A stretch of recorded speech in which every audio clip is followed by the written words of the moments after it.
So most people say, well, Fernando, if the returns are that high, that must mean the risk is also high as well. And Fernando, what's the number one secret to investing in self-storage? yeah, what people don't realize about self-storage is that it has asymmetric risk return profiles. So if you look at the National Association of Real Estate Investment Trusts, they did a study that started in 1994 to present, and they saw that over that period of time across different real estate assets, or different asset classes, you had things like the S&P 500 returning between 7 to 8%. Multifamily doing a little bit better at about 13% average annual return. And then self-storage all the way at the top with 17.4% return. Now that 4% between multifamily and self-storage may not seem like a lot, but you got to realize that compound interest is at play. So if you had $100,000 during that study period, the S&P 500 would return about $500,000, apartments about 1.7, 1.8 million, but self-storage would return about $4 to $4.1 million.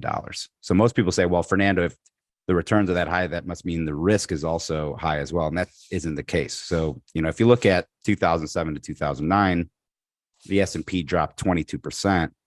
Multifamily dropped about 7%, but self-storage only dropped about 3.5%.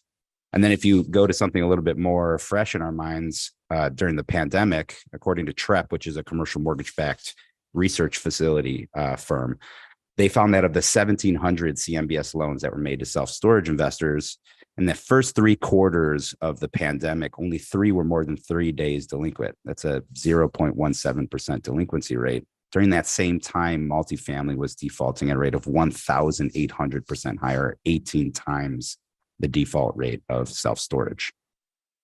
Wow. So those are some great stats. Let me see if I can capture that. So it's the asymmetric return / risk pendulum, if you will. And self-storage is 17% during the study period, which is about 4% higher than multifamily, of which multifamily is about 13, which is about maybe double or so or close to that from the stock market. And on top of that, though, the vacancy or lack of massive people just taking all their stuff and actually just organizing it or whatever, however else they would do stuff with self-storage, right? They actually didn't get out. Is that a fair summary? Yeah, that's fair.